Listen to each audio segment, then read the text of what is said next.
সকালের ব্লগটা তো আপনারা দেখেছেনই, কিন্তু আমার না ওর যে জামা কাপড় পয়লা বৈশাখে হয়েছে সেগুলো আর ভিডিও করা হয়নি। প্রত্যেক বছর করি, এবার একটু বিজি হয়ে গেছিলাম। তো এই যে ড্রেসগুলো আছে, এটা সেট আছে, এই 3খানা সেট আমরা দিয়েছিলাম, মানে ওর বাবা কিনে দিয়েছে। আর এই যে 2খানা জামা আছে, এই একটা ড্রেস পিঙ্ক কালার আর একটা ইয়েলো কালার, যেটা অলরেডি কালকেও পরে সোনার দোকানে গেছিলো আমার শ্বশুরের। এটা আমার মামি শাশুড়ি দিয়েছে, ওর ঠাম্মি দিয়েছে, ছোটো ঠাম্মি। আর তার সঙ্গে সাথে এই ধরনের আমি 2টো জামা কিনেছি। এটা আমি কিনে নিই, এটা আমার শাশুড়ি কিনে দিয়েছে। এর সঙ্গে এই প্যান্টটা পরেছিল। তো এইগুলোও পরা হয়ে গেছে বলে আর দেখানো সত্যিই হয়নি। একদিন পরেছিল হলো, একটা পরেছিল হলো শিব পুজোর দিন, নীল ষষ্ঠী যেদিনকা ছিল, আর এটা কালকে সকালেও পরেছিল। কালকে দুপুরবেলা এটা পরে সোনার দোকানে গেছিলো। তো এই সবই মোটামুটি জামা কাপড় কেনা হয়েছে ওর জন্য। এই বছর আমরা ঘুরতে গেছিলাম বলে প্রচুর শপিং করেছি, আর কেনা হয়নি সেরকম কিছু। আর একটা ফ্রক তো তোমাদেরকে দেখালামই, যেটা ওর মাসি দিয়েছে, ওটা আমার সবথেকে ফেভারিট, পছন্দ হয়েছে। আর বাদবাকি আমরা অনেকগুলোই ড্রেস দিয়েছি ঘুরতে যাওয়ার আগে, যেগুলো পরে ফেলেছে। এখনও এগুলো নতুন আছে, পরা হয়নি। এটা কালকে শুধু এই উপরের টি শার্টটা কালকে পরেছিল, আমরা বেরিয়েছিলাম। আর এই প্যান্ট, এইটা, এই ড্রেস এখনও পরা হয়নি। তো এগুলোও পরে নেবে। এগুলো ডেলি ইউজের জন্য খুব ভালো, কটনের, সবকটাই কাপড় কটনের। এগুলো পরে বাচ্চারা খুব আরামও পায়।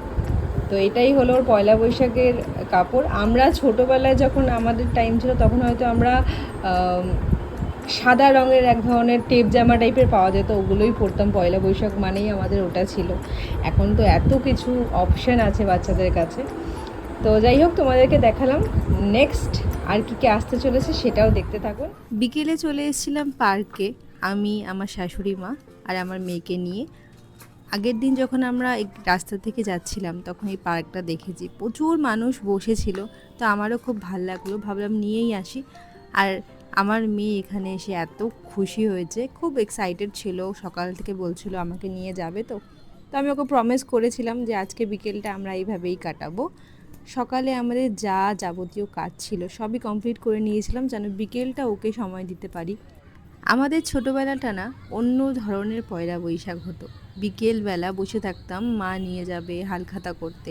তখন দিনটাই একটা অন্যরকম অনুভূতি ছিল। নতুন জামা পরা, আর নতুন জামার মধ্যে সত্যিই এমন কিছুই হাইফাই জামা হতো না, নর্মাল জামা হতো। নর্মাল হয়তো একটা বা দুটো ফ্রক হয়ে যেত, বা বড়জোর টেপ জামা, যেটা সবাই মোটামুটি বাঙালিরা রিলেট করতে পারে। ছোটোবেলায় খুব এক্সাইটেড থাকতাম আজকের দিনটাকে নিয়ে, নতুন জামা পরবো, নতুন বছর, কত দোকানে যাওয়া, একটা অন্যই অনুভূতি ছিল।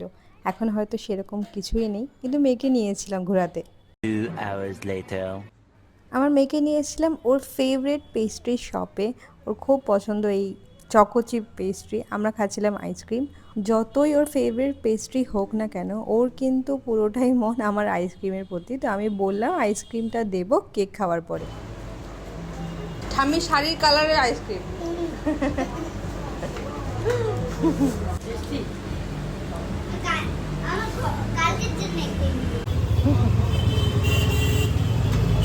পার্কে ঘুরে কেমন লাগলো? আচ্ছা, বিকেলটা খুব ভালো হলো, তাই না? দারুণ, তাই না? আবার খাবার প্যাক করা হয়ে গেছে, বাইরে গিয়ে খাওয়া, তাই তো?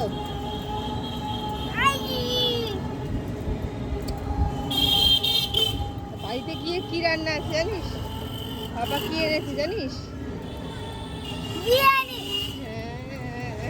তো বিরিয়ানিটার কথা ছিল ওর বাবার নেওয়ার, কিন্তু কালকে পয়লা বৈশাখের জন্য এতটা পরিমাণে রেস্টুরেন্টগুলো বিজি ছিল, অনলাইন বুকিং নিচ্ছিল না। তারপরে আমাকেই বললো, তোরা যখন বাড়ি ফিরবি তখন বিরিয়ানিটা নিয়ে আসিস। আমার মেয়ের সব থেকে পছন্দের যদি ডিশ বলি, ওটা হলো বিরিয়ানি।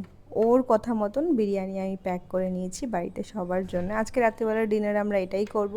ডিনারের জন্য আলাদা কিছুই বানানো হবে না। তো দেখা হচ্ছে পরের কোনো একটা ভিডিওতে।